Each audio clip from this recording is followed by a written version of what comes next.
Hi hello అండి, అందరికీ నమస్కారం. Welcome back to our Naga devotional blogs అండి. స్పర్ధతో సాధించలేనిది సహకారంతో సాధించగలం. మార్గదర్శి 4వ రోజు చెప్పుకుంటున్నామండి. రోజు టాపిక్లోకి వెళ్దాం. ప్రతి అణువులోనూ దాగి ఉన్న దివ్యశక్తినే దేవుడంటారు. ప్రతి జంతువులోనూ అది ఉంది. దళిత, దీన, బ్రాహ్మణ, అబ్రాహ్మణ తేడా లేక మనుషులందరిలోనూ ఆ దివ్యశక్తి అయిన దేవుడున్నాడు. అయితే అందరిలోనూ వ్యక్తం కాడు. నాకెవరూ సరిలేరని దురహంకారుల్లో నీటిలో వేసిన తేనెలా అతడు పైకి కనిపించడు.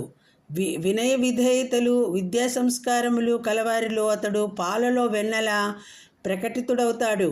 అలాంటి వ్యక్తులను మనము మహాత్ములని, దేవతలని గౌరవిస్తాము. వారు మిగిలిన సామాజికుల హితాన్ని భావిస్తూ జీవిస్తారు. సమాజం తమకేమి ఇచ్చింది అనేది తలవకుండా తాము ఈ ప్రపంచానికి, ప్రజలకు ఏమి చేయగలిగామని పరిశ్రమిస్తూ ఉంటారు. వారు పరుల కోసం పరిశ్రమించడమే పరమసుఖంగా భావిస్తూ ఉంటారు.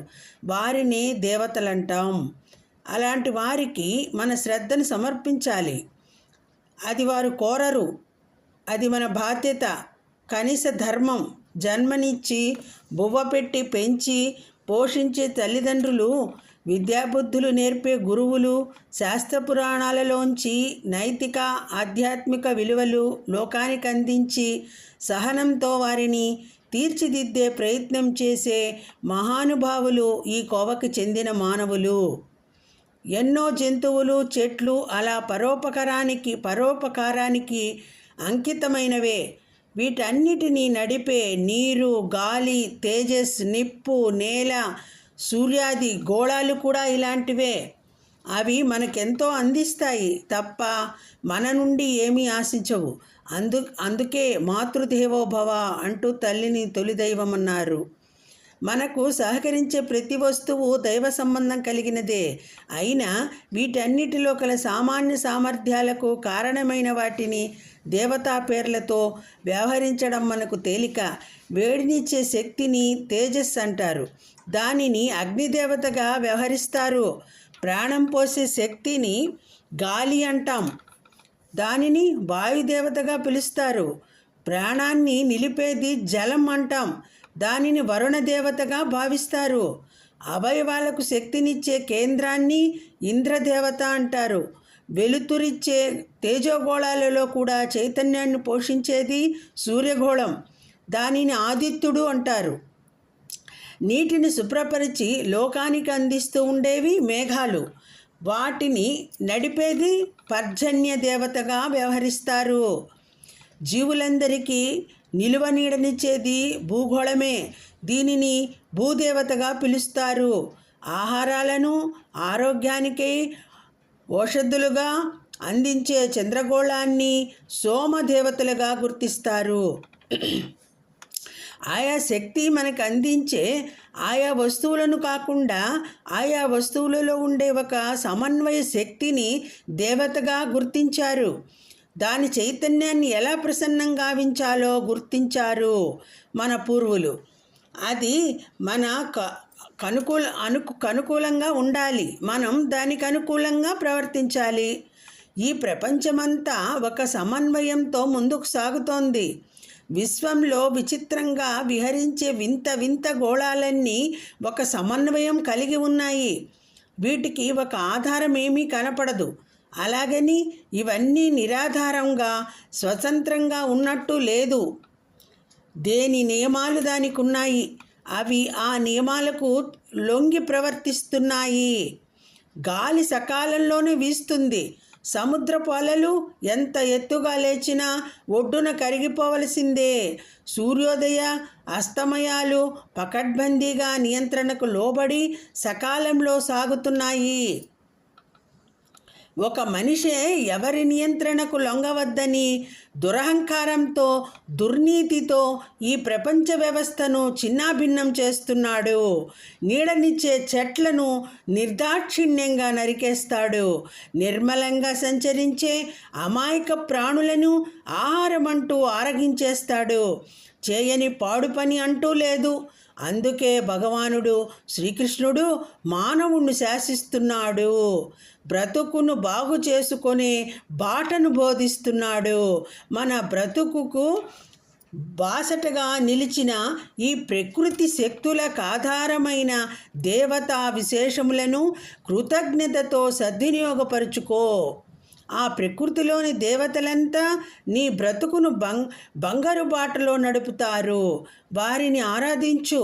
దేవతలను ఆరాధించడం అంటే లేచినప్పటి నుండి చేసే ప్రతి పనిని వారి అనుగ్రహం వల్ల చేసుకోగలుగుతున్నానని గుర్తించి, స్నానాదులు కాగానే ఓ 3 దోసెలతో నీరు తీసి సూర్యునికి కృతజ్ఞతతో అర్పించు. దానిని అర్ఘ్యప్రదానం అంటారు. దేవతలందరి పేర్లు తెలియకపోయినా వారికందరికీ లోపలి శక్తి అయిన శ్రీమన్నారాయణునికి చెందిన కేశవాది నామాలు 12 చెప్తూ 12 సార్లు నీటిని అర్పించు. దానిని దేవతార్పణం అంటారు. ఆ సూర్యుణ్ణి నారాయణుని కొంతసేపు ధ్యానించి వారి నుండి మనోబలాన్ని పొందు. వారిచ్చినదని ఆహారాన్ని ప్రసాద బుద్ధితో స్వీకరించు. దినంలో చేసే పనులకు శక్తిని వారిస్తున్నారనుకుంటే అదే ఓ గొప్ప యజ్ఞమవుతుంది. నీవు తినేది అమృతమవుతుంది. ఆ భావన కలగకపోతే చేసేది, తినేది, బ్రతికేది పాపపు బ్రతుకు అవుతుంది. కృతజ్ఞత నెరుగని అలాంటి వారి బ్రతుకు భూమికి భారము, వారి జీవితమే వ్యర్థము అని చెప్తున్నారు. యజ్ఞమయమైన కర్మలు చేసేవారికి పాపాలు అంటవు. గతంలో నిలువ ఉన్న పాపాలు కూడా పోతాయి. గతంలో నిలువ ఉన్న పాపాలు కూడా పోతాయి. అందుకే దేవతారాధన సాగించే జీవితమే విలువైనది. అదే యజ్ఞము. ఈ యజ్ఞము కులమత భేదం లేకుండా అందరూ చేయాల్సినది. ఇలాంటి యజ్ఞ జీవితం గడిపేవారు ఎవరితోటి స్పర్ధకు దిగరు, అందరికీ సహకరిస్తారు, ప్రకృతిని పశుపక్షాదులను ప్రేమిస్తారు. కనుక ప్రకృతి కూడా వారిని ప్రీతితో సేవిస్తాయి. శ్రీరాముడు దీనికి దృష్టానం. ఇలాంటి వారు కొందరు ఒక చోట చేరి ప్రార్థించినా ప్రకృతి పులకరిస్తుంది. యజ్ఞమయమైన వారి పనుల వల్ల, ప్రార్థన వల్ల వరుణుడు, పర్జన్యుడు, సూర్యుడు స్పందిస్తారు. మేఘాలు ఏర్పడతాయి. అలాంటి వారున్న చోట వానలు కురుస్తాయి. మంచి పంటలు పండుతాయి. ప్రాణులందరూ పీడలు తొలగి ప్రీతితో జీవిస్తారు. తీవ్రవాదులు తొలగుతాయి. ఉద్రిక్తతలు అణుగుతాయి. దీనికంతకు మూలము మన పనులు యజ్ఞముగా భావించడం. ప్రజలలోని, ప్రకృతిలోని దేవతలకు ప్రేమతో సహకరిస్తూ జీవించడమే తప్ప నాకు సామర్థ్యముందని స్పర్ధకు దిగి పరులను పీడించబోతే రావణునికి వలె ఘోర వినాశం తప్పదు. మనం అవమానించిన దేవతలెప్పుడూ తమ సేవలు మనకు అందించడం మానలేదు. భూమిని రసాయనాలతో నింపిన పంటలనివ్వడం మానలేదు. నీటిని కలుషితం చేసిన నదులు తంటాలు పడి మంచినీటిని అందిస్తూనే ఉన్నాయి. విషవాయువులు మనం విసర్జించిన విసుగు విరామం లేకుండా సంచరించి ఆ విషాన్ని విరుచుకొని మంచి ప్రాణవాయువును వాయుదేవుడు ఇస్తూనే ఉన్నాడు. పాడు చేయడానికి, మనము తిరిగి బాగు చేసి ఇవ్వడానికి వాళ్ళకి వ్రాసి పెట్టినట్టుంది కదూ. దేవతలు వారి బాధ్యతలు మరవలేదు. కనుకనే మనము మన బాధ్యతలను మరువవద్దు. వారిచ్చిన వనరులను ప్రసాద బుద్ధితో గైకొని కృతజ్ఞతతో వారిని సేవిస్తూ జీవిద్దాం. ప్రకృతితో పోరుకు దిగి దానిని పాడు చేసి మనము పాడవక పొందికతో పరమార్థం సాధిద్దాం. ఇదండి టాపిక్. నచ్చింది. ఏం టాపిక్ చెప్పుకున్నాం మనము? స్పర్ధతో సాధించలేనిది సహకారంతో సాధించగలము అనే టాపిక్ చెప్పుకున్నాము. అదండి వీడియో. ఈ వీడియో నచ్చినట్టయితే లైక్ చేయండి, 10 మందికి షేర్ చేయండి, సబ్స్క్రైబ్ చేయండి. బెల్ సింబల్ని టచ్ చేయండి. ఆల్ అని వస్తుంది, ఆల్ని టచ్ చేయండి. ఆల్ నోటిఫికేషన్స్ వస్తాయండి.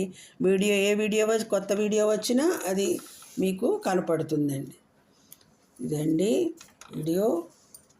సర్వం శ్రీ కృష్ణార్పణమస్తు. లోకా సమస్త సుఖినో భవంతు. అందరికీ ధన్యవాదములు.